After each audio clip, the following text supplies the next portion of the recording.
السلام عليكم ورحمة الله.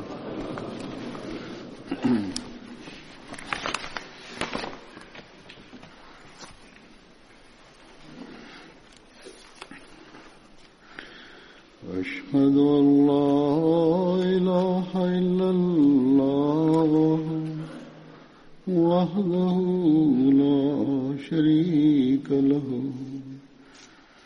وأشهد أن محمدا عبده ورسوله أما بعد فأعوذ بالله من الشيطان الرجيم بسم الله الرحمن الرحيم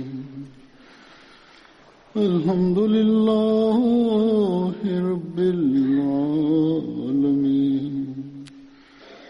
الرحمن الرحيم مالك يوم الدين إياك نعبد وإياك نستعين اهدنا الصراط المستقيم صراط الذين أنعمت عليهم غير المغضوب عليهم ولا الضالين.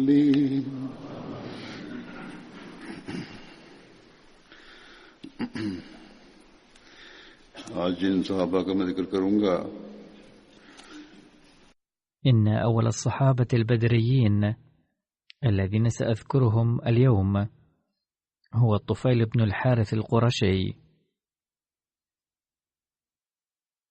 أمه سليخة بنت خزاعي.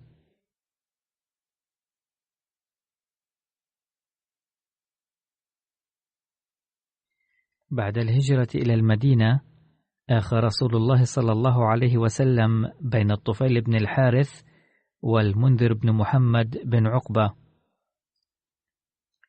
وفي رواية أنه آخى بين الطفيل بن الحارث وسفيان بن نسر. وشهد الطفيل بدرا وأحدا والمشاهد كلها مع رسول الله صلى الله عليه وسلم، وتوفي سنة 32 وهو ابن 70 سنة.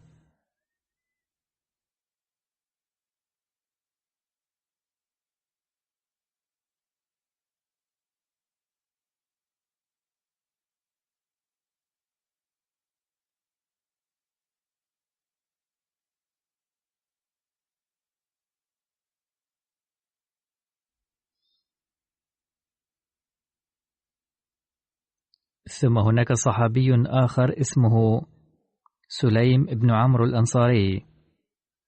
أمه أم سليم بنت عمرو، كان من بني سلمة من قبيلة الخزرج، وقيل اسمه سليمان بن عمرو. بايع بالعقبة مع 70 وشهد بدرا وقتل يوم أحد شهيدا، ومعه مولاه عنترة.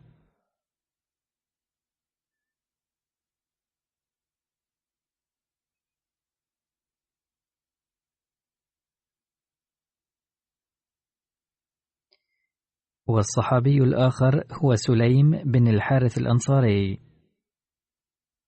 كان من بني دينار من الخزرج،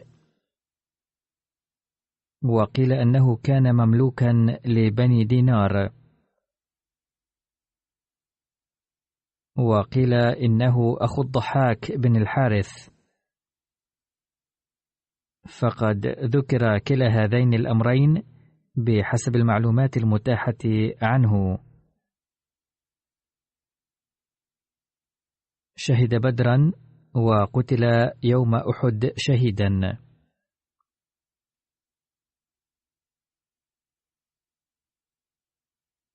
والصحابي الآخر هو سليم بن ملحان الأنصاري، والدته ملكة بنت مالك، وهو خال أنس بن مالك وأخو أم سليم وأم حرام. أم حرام هي زوجة عبادة بن الصامت، وأم سليم هي زوجة أبي طلحة الأنصاري، وابنه أنس بن مالك خادم رسول الله صلى الله عليه وسلم.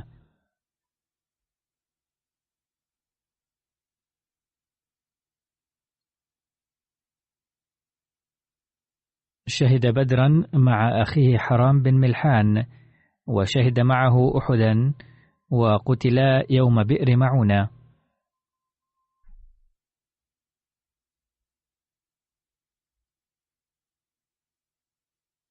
كانت سرية المنذر بن عمرو الساعدي إلى بئر معونة في صفر على رأس 36 شهرا من مهاجر رسول الله صلى الله عليه وسلم.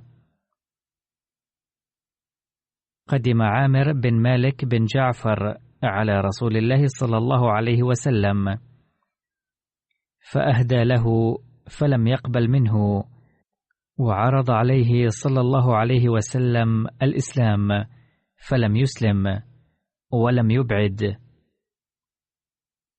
وقال عامر: لو بعثت معي نفرا من أصحابك إلى قومي لرجوت أن يجيبوا دعوتك ويتبعوا أمرك. فقال: إني أخاف عليهم أهل نجد.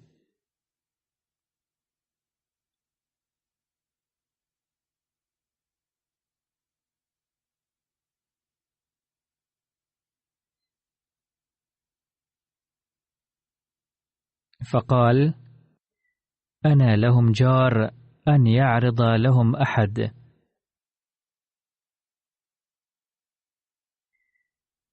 فبعث معه رسول الله صلى الله عليه وسلم 70 رجلا يسمون القراء، وأمر عليهم المنذر بن عمرو الساعدي.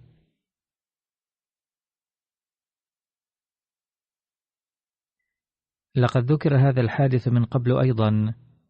فلما نزلوا ببئر معونة، وهو ماء من مياه بني سليم، وهو بين أرض بني عامر وأرض بني سليم، نزلوا عليها وعسكروا بها، وسرحوا ظهرهم، وقدموا حرام بن ملحان بكتاب رسول الله صلى الله عليه وسلم إلى عامر بن الطفيل.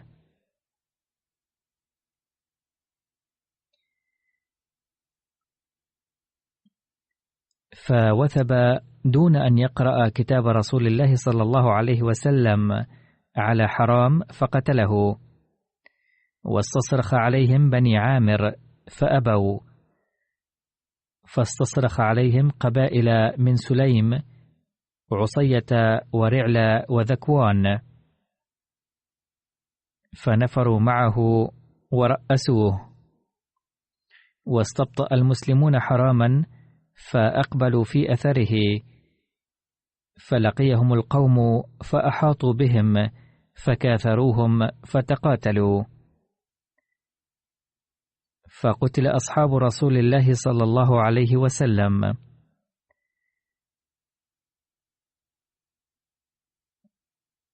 وفيهم سليم بن ملحان والحكم بن كيسان في 70 رجلا. فلما أحيط بهم قالوا: اللهم إنا لا نجد من يبلغ رسولك منا السلام غيرك، فأقرئه منا السلام. فأخبره جبريل عليه السلام بذلك، فقال: وعليهم السلام.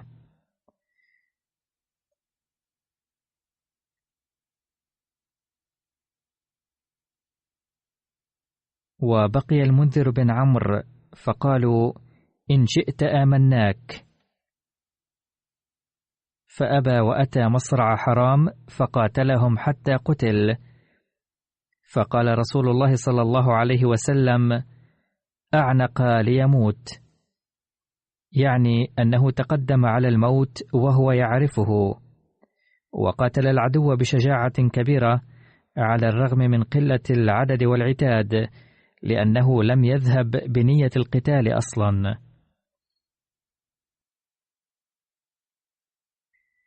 ثم هناك صحابي آخر اسمه سليم بن قيس الأنصاري، أمه أم سليم بنت خالد، وهو أخو خولة بنت قيس زوجة حمزة بن عبد المطلب رضي الله عنهم. شهد بدرا وأحدا والخندق والمشاهد كلها مع رسول الله صلى الله عليه وسلم، وتوفي في خلافة عثمان.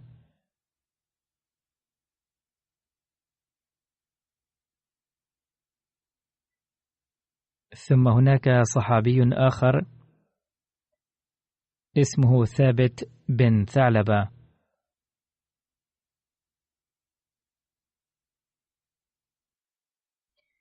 وأمه أم أناس بنت سعد من بني عذرة،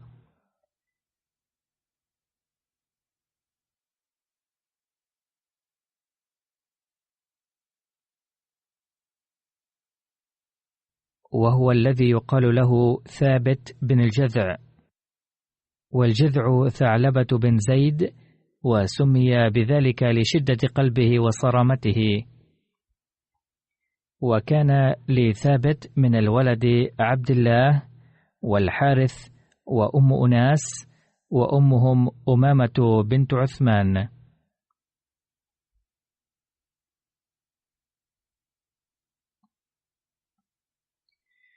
وشهد ثابت العقبة الثانية مع 70 من الأنصار، وشهد ثابت بدرا وأحدا والخندق والحديبية وخيبر وفتح مكة ويوم الطائف، وقتل يومئذ شهيدا.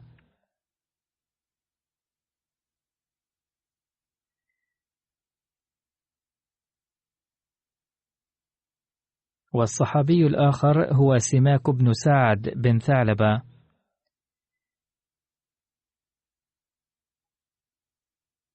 أخو بشير بن سعد، والد النعمان بن بشير، شهد بدرا مع أخيه بشير، وشهد أحدا أيضا، كان من قبيلة الخزرج.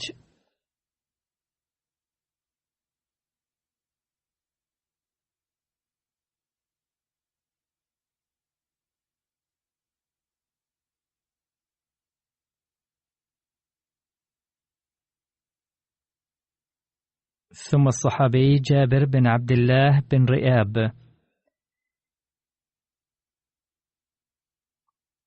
كان من الأنصار الستة الذين دخلوا الإسلام في مكة قبل غيرهم. شهد جابر بدرا وأحدا والخندق وغيرها من المشاهد كلها مع النبي صلى الله عليه وسلم.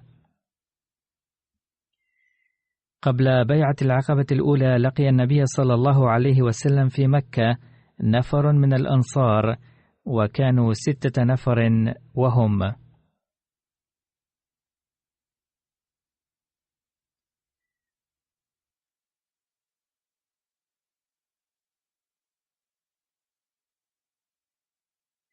أسعد بن زرارة، وعوف بن الحارث، رافع بن مالك بن العجلان، وقطبة بن عامر، وعقبة بن عامر بن نابي، وجابر بن عبد الله بن رئاب. فأسلموا، فلما قدموا المدينة ذكروا لهم رسول الله صلى الله عليه وسلم.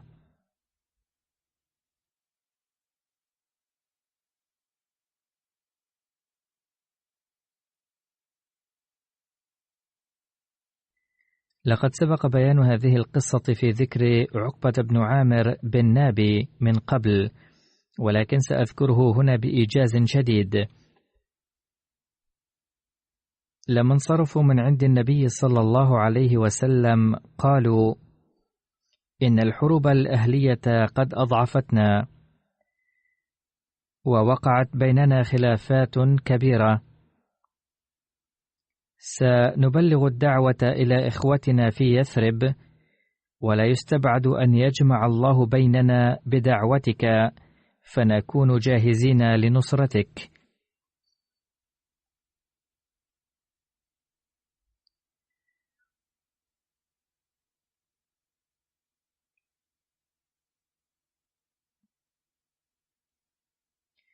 فانصرفوا وبواسطتهم بدأ الإسلام يشتهر.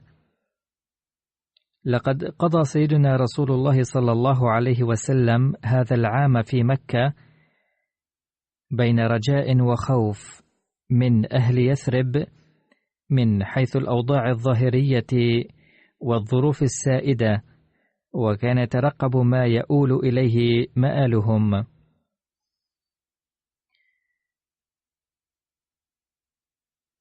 فهل سينال نجاحا في يثرب ويظهر له بصيص أمل أم لا؟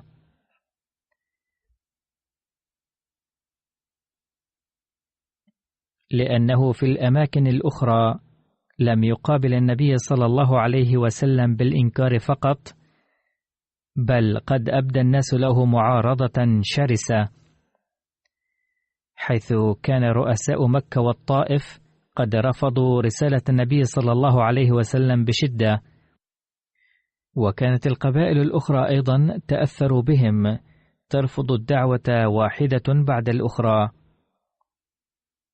ففي هذه الأوضاع ظهر بصيص من الأمل في المدينة إثر بيعة هؤلاء، إلا أن أمرهم أيضا لم يكن يبعث على الطمأنينة، فمن كان في وسعه القول إن هؤلاء الستة الذين ظهر فيهم بصيص أمل سيقدرون على مقاومة المصائب والاضطهاد إذا تصدى لهم العدو.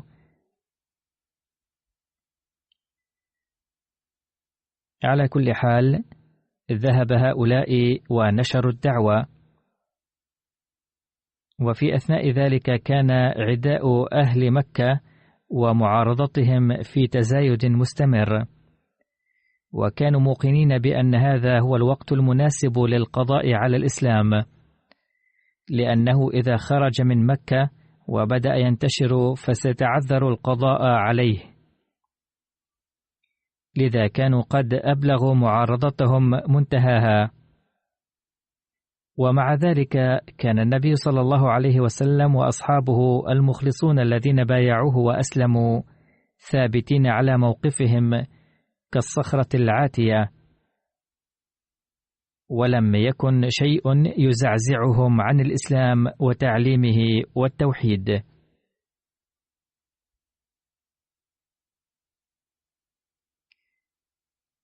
باختصار، كانت تلك المرحلة حساسة جدا للإسلام، فكان هناك خوف وأمل أيضا، حيث كان النبي صلى الله عليه وسلم ينتظر مآل هؤلاء الذين ذهبوا إلى المدينة.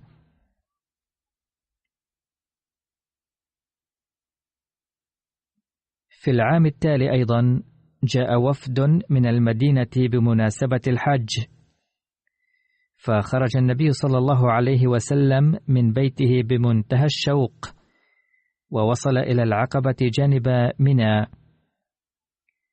وأجال نظره إلى هنا وهناك، فوقع نظره فجأة على جماعة صغيرة من يثرب، فعرفوه فورا وقابلوه بمنتهى الإخلاص والحب.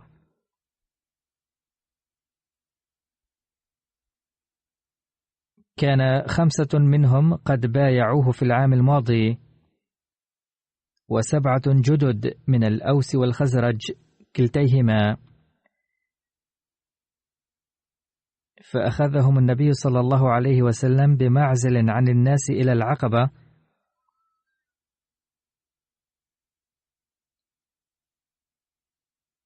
وهذا الوفد المكون من 12 شخصا قد أخبر النبي صلى الله عليه وسلم عن أوضاع يثرب، وبايعوا كلهم على يد النبي صلى الله عليه وسلم، وكانت هذه البيعة حجر أساس بناء الإسلام في يثرب.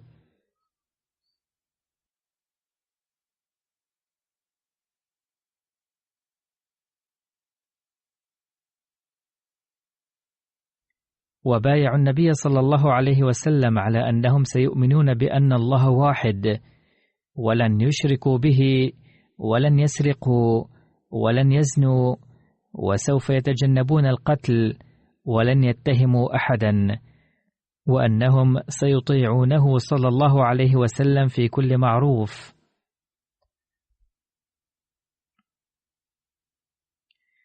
بعد البيعة قال لهم النبي صلى الله عليه وسلم: اعلموا أنكم إذا وفيتم بهذا العهد بصدق وثبات فسوف تنالون الجنة، أما إذا تهاونتم فأمركم إلى الله، وسوف يعاملكم كما يريد. باختصار، قد أنجزوا عهدهم على خير ما يرام، وأبلغوا الوفاء بالعهد قمته.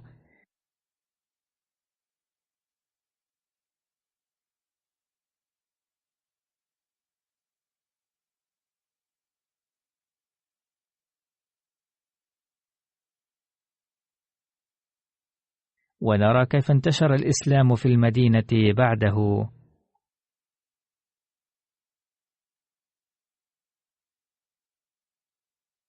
هناك صحابي آخر سأذكره اليوم، واسمه حضرة المنذر بن عمرو بن خنيس.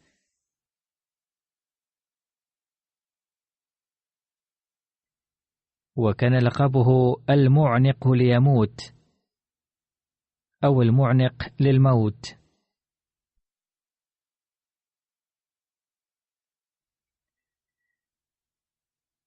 أي أنه تقدم إلى الموت وهو يعرفه، وكان من بني ساعد من الخزرج من الأنصار، واشترك في بيعة العقبة. كان النبي صلى الله عليه وسلم قد عين حضرة المنذر بن عمرو وحضرة سعد بن عبادة رضي الله عنهما نقيبين لقبيلتهما بني ساعدة.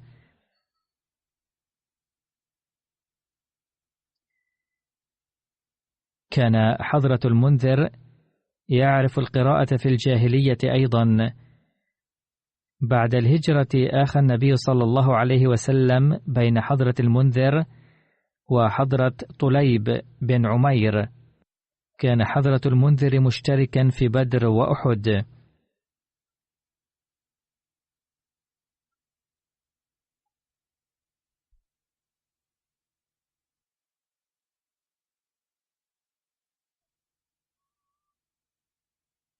لقد كتب حضرة ميرزا بشير أحمد رضي الله عنه عن حضرة المنذر في كتابه سيرة خاتم النبيين أنه كان من بني ساعد من الخزرج، وكان زاهد الطبع. استشهد في حادثة بئر معونة، وتفصيل حادثة بئر معونة قد ذكر سابقا في ذكر الصحابة الآخرين، وأذكر منه هنا أيضا شيئا له علاقة بحضرة المنذر بن عمرو، وهو ملخص ما ورد في كتاب سيرة خاتم النبيين.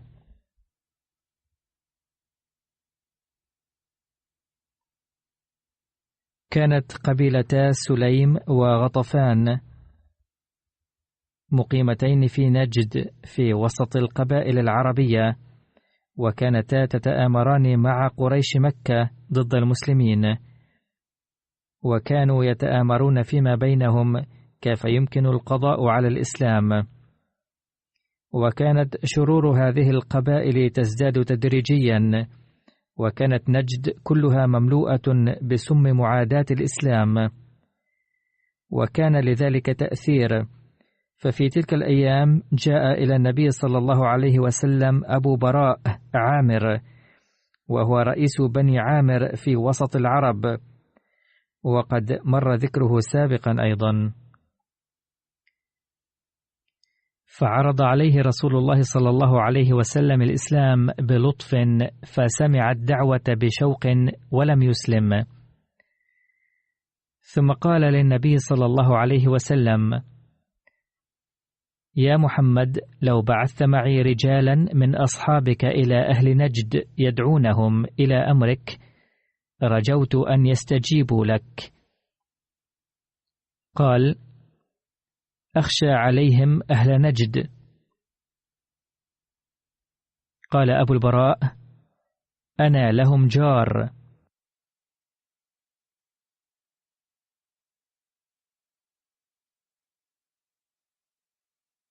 فلما كان سيد القوم وكان صاحب نفوذ وثق به النبي صلى الله عليه وسلم، إثر طمأنته وبعث معه جماعة من الصحابة إلى نجد.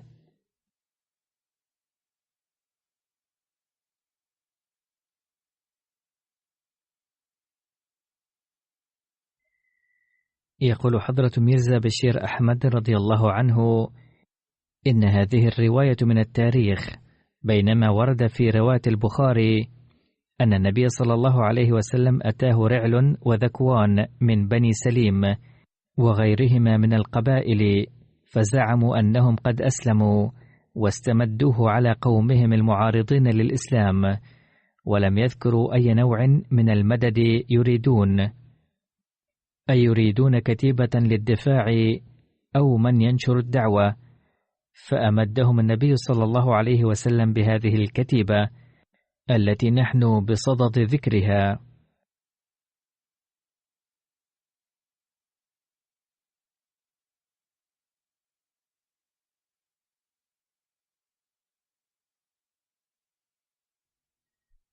يقول حضرة ميرزا بشير أحمد رضي الله عنه: من سوء الحظ حدث اختلاط في تفاصيل حادثة بئر معونة في روايات البخاري مع حادثة أخرى، ولا تتبين الحقيقة من روايات التاريخ والبخاري.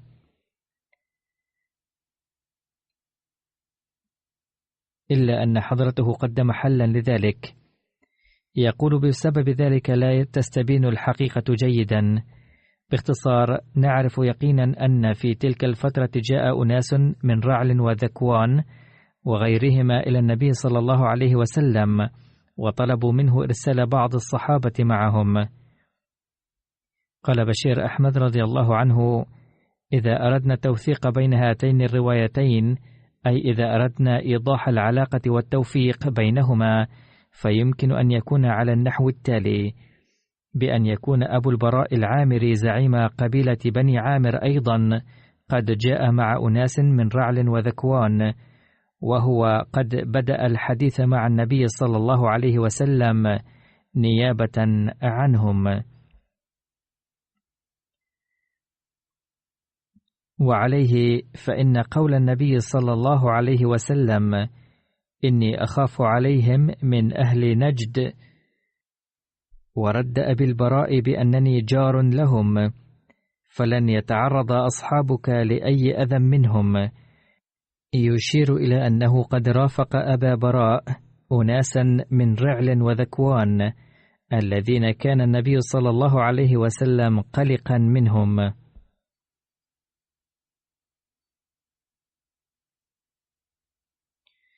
على أي حال، بعث النبي صلى الله عليه وسلم المنذر بن عمرو الأنصاري في صفر عام 4 للهجرة أميرا على سرية من 70 من الصحابة، معظمهم كانوا من الأنصار، وكلهم من قراء القرآن الكريم وحافظيه.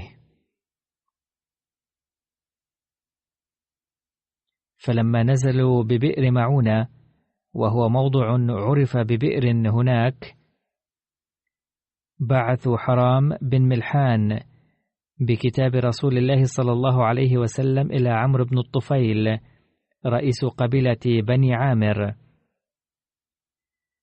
وهو ابن أخي أبي براء العامري الذي سبق ذكره. وبقي الصحابة الآخرون في مكانهم. فلما أتى حرام بن ملحان إلى عمرو بن الطفيل وأصحابه، رحبوا به في البداية نفاقا، فلما اطمأن وجلس معهم ليبلغهم دعوة الإسلام، أومأ بعض الأشرار إلى أحدهم فطعنه في ظهره واستشهد.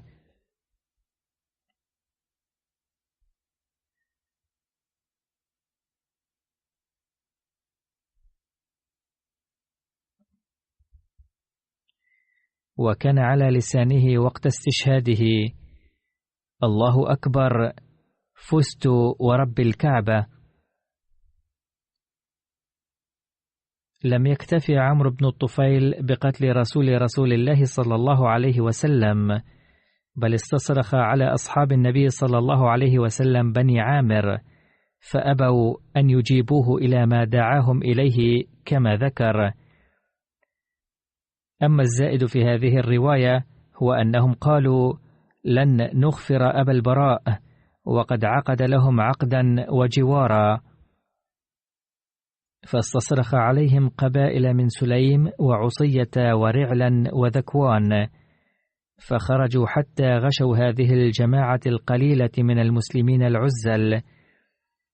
فلما رأى المسلمون هؤلاء الوحوش الضارية نحوهم قالوا لهم إننا لن نتعرض لكم، لأننا لم نأت إلى هنا للقتال، بل أتينا لمهمة أرسلنا لأجلها النبي صلى الله عليه وسلم، فلا نريد قتالكم، إلا أنهم لم يسمعوا منهم قولا وقتلوهم حتى آخرهم.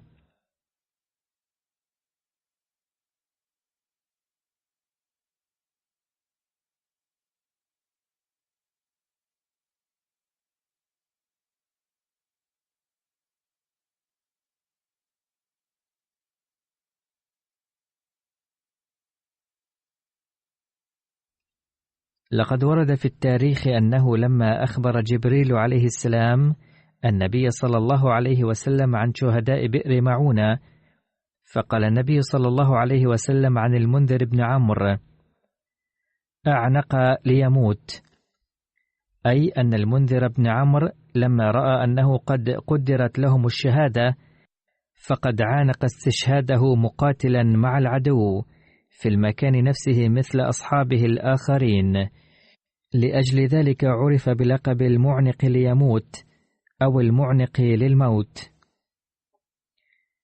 لقد قال له قاتلوه إن شئت آمناك، فأبى أن يقبل منهم أي شيء. عن حضرة سهل قال: أتي بالمنذر بن أبي أسيد إلى رسول الله صلى الله عليه وسلم حين ولد،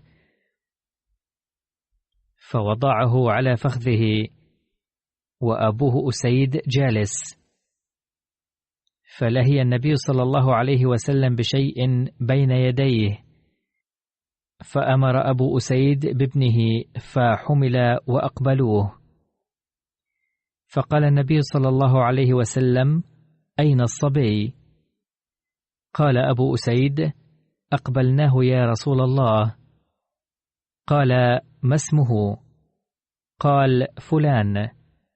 قال صلى الله عليه وسلم: لا، ولكن اسمه المنذر، فسماه يومئذ المنذر، علما أنه ليس بالمنذر الذي نحن بصدد ذكره. لقد ذكر بعض الشارحين السبب في تسمية النبي صلى الله عليه وسلم لهذا الصبي بالمنذر، لأن المنذر بن عمرو كان عم أبي أسيد، وهو الصحابي الذي ذكرنا استشهاده في بئر معونة، فقد يكون تسمية ابنه بالمنذر تفاؤلا ليكون خلفا طيبا للمنذر بن عمرو. وكان النبي صلى الله عليه وسلم يسمي أقارب بعض أحبائه بأسمائهم ليحيي بذلك أسماء هؤلاء الأحباء.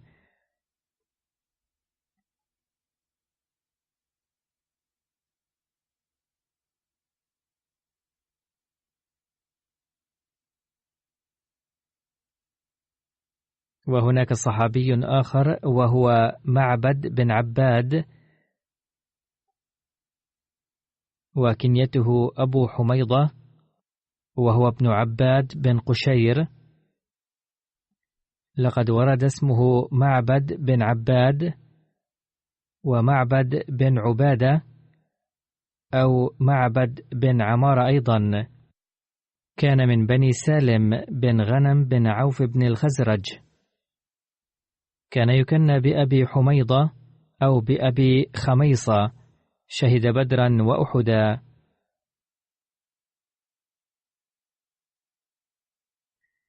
ثم هناك صحابي آخر وهو عدي بن أبي الزغباء الأنصاري، واسم أبي الزغباء سنان بن سبيع، توفي في عهد عمر رضي الله عنه.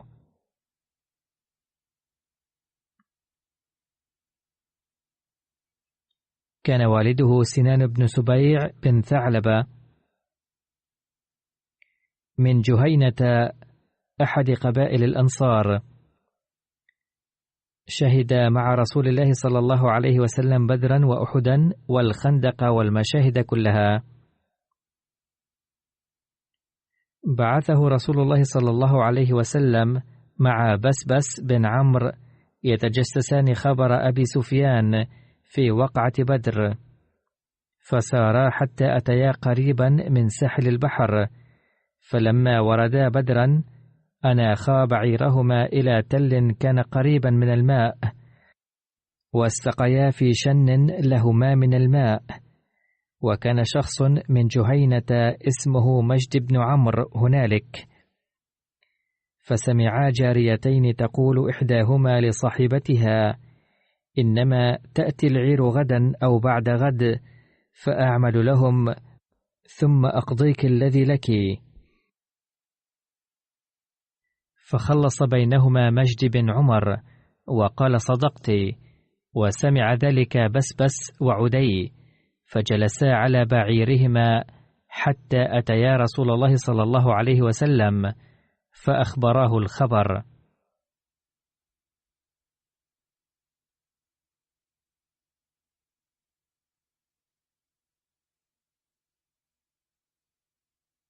أي أخبراه بأنهما سمعا هذا الخبر من جاريتين تتحدثان فيما بينهما أن العير ستأتي غدا. كان ذلك الخبر عن مجيء عير الكفار، فهكذا كانوا يأخذون الأخبار ويوصلونها. ففي الظاهر هناك جاريتان تتحدثان فيما بينهما، ولكن هذين الصحابيين يعرفان أهمية هذا الحديث، لأنهما بهذا الطريق قد تلقيا الخبر الهام عن مجيء العير. توفي عدي بن أبي الزغباء في خلافة عمر بن الخطاب رضي الله عنه. ثم الصحابي الربيع بن إياس رضي الله عنه، وهو من بني لذوان من الخزرج، شهد بدرا مع إخوته، ودفت بن إياس وعمر بن إياس، وشهد أحدا أيضا. ثم الصحابي عمير بن عامر الأنصاري رضي الله عنه، وكنيته أبو داود، واسم أبيه عامر بن مالك، واسم أمه نائلة بنت أبي العاصم. كان عمير رضي الله عنه من الخزرج، وشهر بكنيته أبي داود أكثر. شهد بدرا وأحدا مع رسول الله صلى الله عليه وسلم.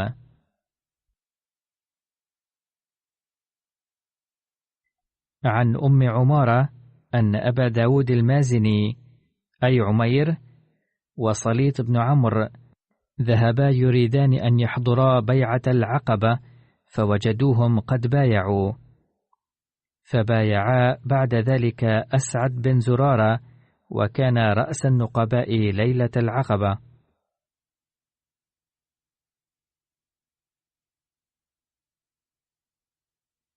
وبحسب رواية أن من قتل أبا البختري يوم بدر هو عمير بن عامر رضي الله عنه.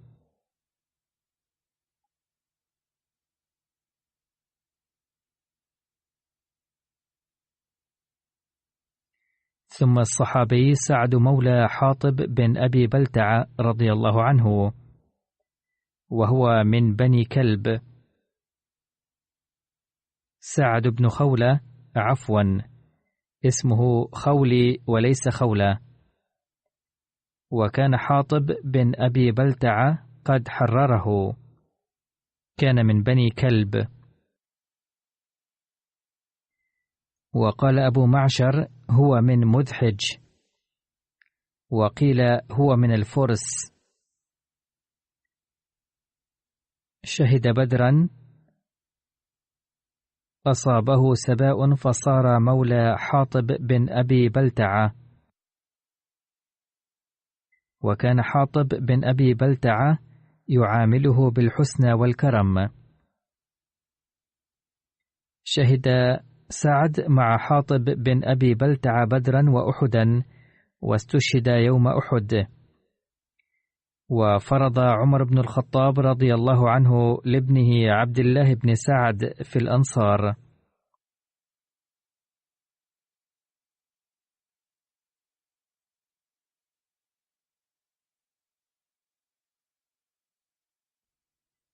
ثم الصحابي أبو سنان بن محصن رضي الله عنه، وأبوه محصن بن حرثان، وكنيته أبو سنان، واسمه وهب بن عبد الله، وقيل عبد الله بن وهب. والأصح كما ورد في التاريخ هو وهب بن محصن. وكان أبو سنان بن محصن أخا عكاشة بن محصن.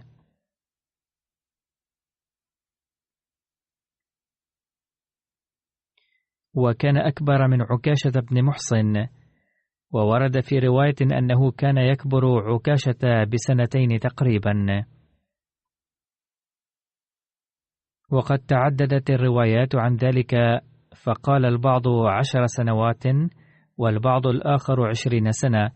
وكان اسم ابنه سنان بن أبي سنان، شهد بدرا وأحدا والخندق. وفي بعض الروايات أن أول من بايع رسول الله صلى الله عليه وسلم تحت الشجرة هو أبو سنان بن وهب، ولكنه ليس صحيحا، لأن أبي سنان مات في حصار بني قريظة في 5 للهجرة وهو ابن 40 عاما، والذي بايع بيعة الرضوان هو ابنه سنان بن أبي سنان. ومات أبو سنان بن محصن والنبي صلى الله عليه وسلم محاصر بني قريظة، فدفنه النبي صلى الله عليه وسلم في مقبرة بني قريظة.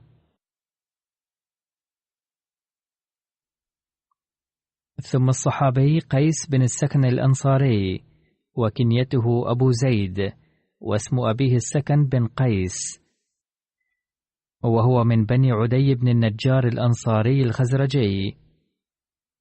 غلبت عليه كنيته أبو زيد، وشهد بدرا وأحدا والخندق والمشاهد كلها مع رسول الله صلى الله عليه وسلم، وهو أحد الصحابة الأنصار الذين جمعوا القرآن على عهد رسول الله صلى الله عليه وسلم. عن أنس بن مالك رضي الله عنه: منا 4 جمعوا القرآن على عهد رسول الله صلى الله عليه وسلم: أبي بن كعب، ومعاذ بن جبل، وزيد بن ثابت، وأبو زيد أي قيس بن السكن. وقال أنس: هو أحد عمومتي.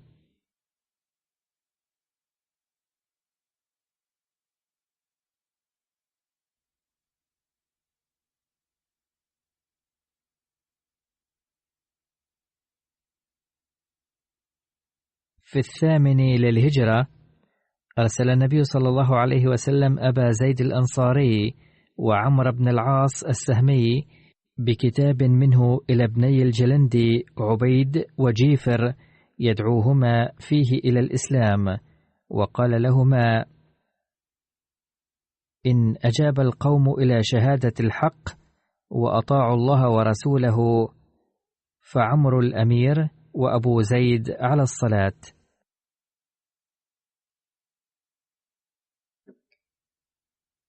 لعل أبا زيد كان أحسن من عمرو دينا، أو كان أعلم منه بالقرآن الكريم، لذا قال النبي صلى الله عليه وسلم أن أبا زيد يكون إمام الصلاة. وأخذ الإسلام على الناس وتعليمهم القرآن الكريم والسنن. فلما قدم أبو زيد وعمرو عمان وجدا عبيدا وجيفرا بصحار على ساحل البحر، فأوصلا كتاب النبي صلى الله عليه وسلم إليهما فأسلما، ودعوا العرب هناك إلى الإسلام فأجابوا إليه ورغبوا فيه. انتشر الإسلام بالتبليغ، ولم يحدث أي قتال، ولم يستخدم سيف هناك قط. فلم يزل عمرو وأبو زيد بعمان حتى قبض النبي صلى الله عليه وسلم، ويقال إن أبا زيد قدم المدينة قبل ذلك.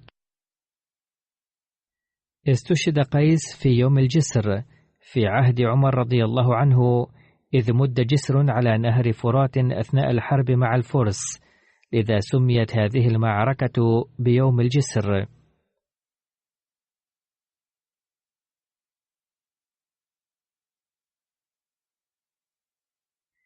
ثم الصحابي أبو اليسر كعب بن عمرو رضي الله عنه، وكنيته أبو اليسر، وهو من بني سلمة، واسم أبيه عمرو بن عباد، واسم أمه نسيبة بنت أزهر، وهي من بني سلمة أيضا.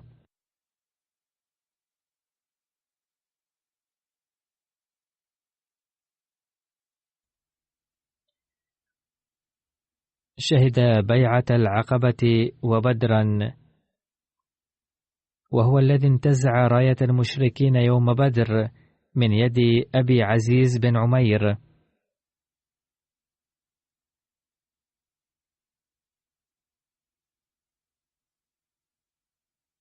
ثم شهد المشاهد مع رسول الله صلى الله عليه وسلم، وبعده صلى الله عليه وسلم شهد صفين مع علي بن أبي طالب رضي الله عنه.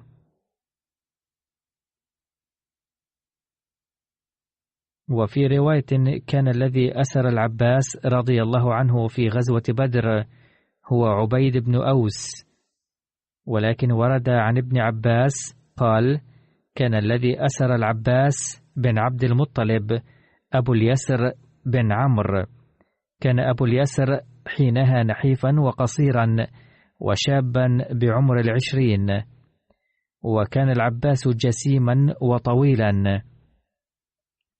فقال له رسول الله صلى الله عليه وسلم: كيف أسرته يا أبا اليسر مع أنك نحيف الجسد وهو طويل وجسيم؟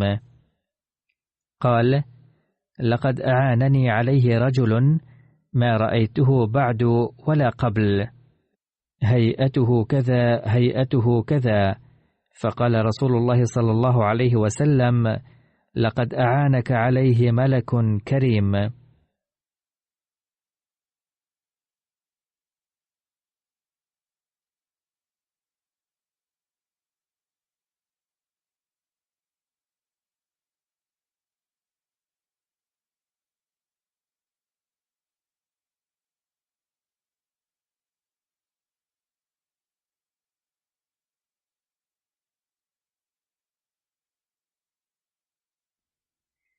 عن ابن عباس رضي الله عنه أن النبي صلى الله عليه وسلم قال يوم بدر: أن من قتل عدوا كان له كذا وكذا، لذلك قتل المسلمون 70 مشركا وأسروا 70. جاء أبو اليسر بأسيرين وقال: يا رسول الله، لقد وعدتنا أن من قتل منهم أحدا فله كذا وكذا، ومن أخذ منهم أسيرا فله كذا وكذا، وها قد جئتك بأسيرين. وفي رواية أن أبا اليسر هو الذي قتل أبا البختري يوم بدر. وروت سلامة بنت معقل وقالت: كنت مولاة للحباب بن عمرو، فولدت له ولدا، وعندما توفي الحباب قالت لي زوجته: سوف تباعين الآن لتسديد ديون الحباب، أي أنك أمة وسوف نبيعك الآن. تقول سلامة: فجئت النبي صلى الله عليه وسلم وأخبرته الخبر، فقال رسول الله صلى الله عليه وسلم للناس: من ولي الحباب في تركته؟ قيل: أخوه أبو اليسر بن عمرو. فبعث إليه النبي صلى الله عليه وسلم فقال: أعتقوها، فإذا سمعتم برقيق قدم علي فأتوني أعوضكم منها. وهكذا كان، وأعتقها الرسول صلى الله عليه وسلم، وأعطى أبا اليسر غلاما عوضا عنها.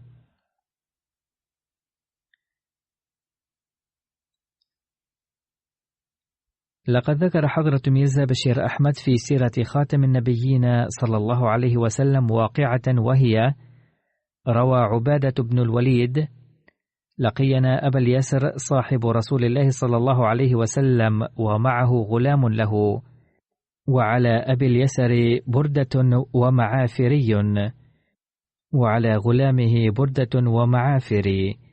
فقلت: أي عم، ما يمنعك أن تعطي غلامك هذه النمرة وتأخذ البردة فيكون عليك بردان وعليه نمرة؟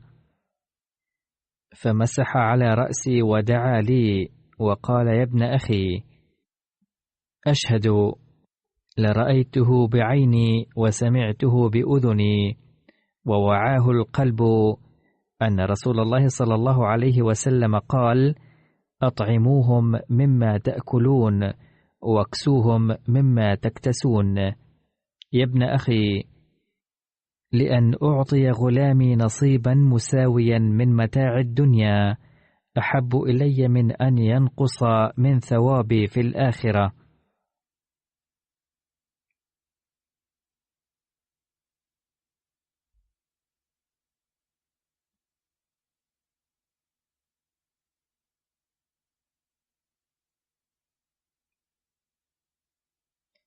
فهؤلاء قوم رضي الله عنهم، وكانوا يعملون بأقوال النبي صلى الله عليه وسلم بأدق صورة، وكانوا حريصين بل عطشا للفوز برضوان الله دائما.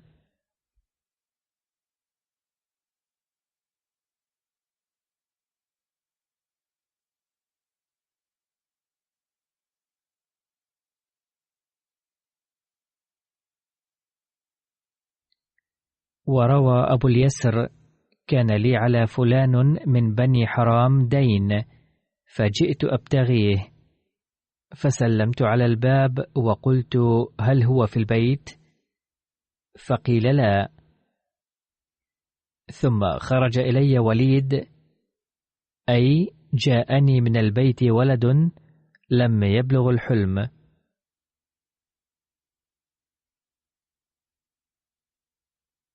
فقلت له: أين أبوك؟ قال: لقد سمع نداءك واختبأ في حجرة أمي تحت السرير.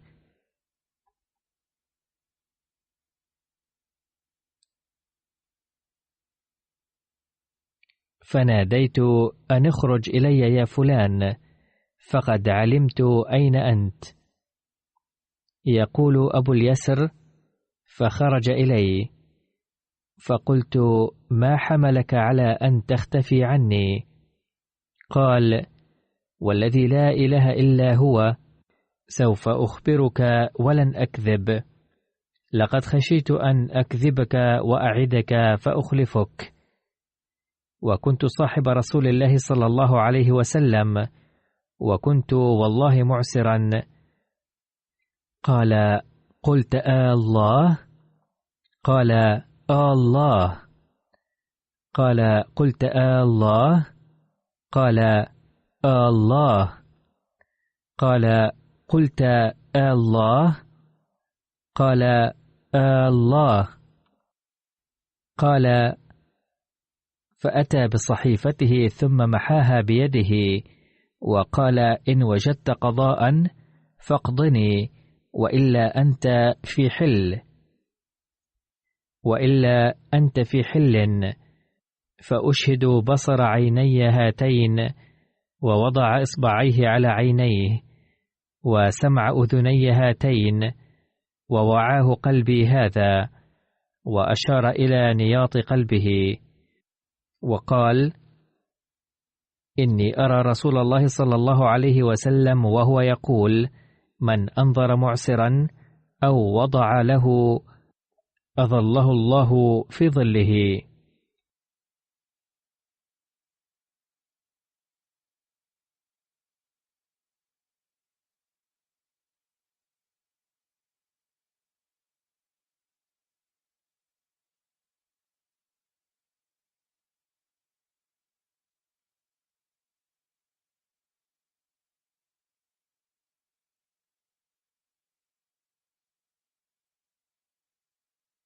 أي ها قد وضعت عنك العبء، لأني محتاج إلى ظل الله تعالى.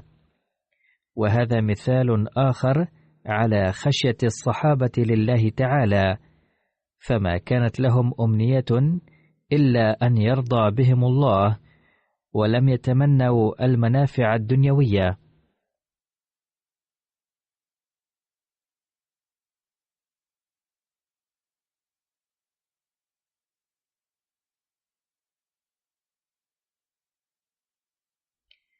كان حضرة أبي اليسر كعب بن عمرو حذرا ومحتاطا جدا في بيان الأحاديث. ذات مرة روى حديثين عن عبادة بن الوليد، وكان يقول واضعا إصبعه على عينيه وأذنيه: إن عيني هذه بصرت ذلك، وسمعه أذني هذا من لسان النبي صلى الله عليه وسلم. كان اسم أحد أبنائه عميرا من بطن أم عمرو، وكانت أم عمرو عمة حضرة جابر بن عبد الله، وكان أحد أبنائه يزيد بن أبي اليسر من بطن لبابة بنت الحارث، وكان أحد أبنائه حبيبا، وكانت أمه أم ولد، وكان اسم ابنته عائشة، واسم أمها أم الرياع. لقد شهد بدرا وكان عمره يوم ذاك 20 سنة، وتوفي في العام 55 بعد الهجرة في عهد الأمير معاوية. كان لهؤلاء الرجال شأن عجيب، فقد علمونا أساليب الوفاء لله تعالى وخشيته تعالى أيضا، وعلمونا أساليب الطاعة الكاملة للنبي صلى الله عليه وسلم قبولا لأقواله من أعماق القلوب، رفع الله درجاتهم.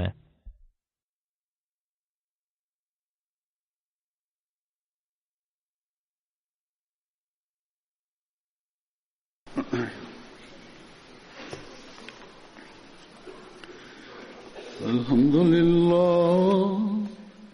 لله نحمده ونستعينه ونستغفره ونؤمن به ونتوكل عليه ونعوذ بالله من شرور أنفسنا ومن سيئات أعمالنا.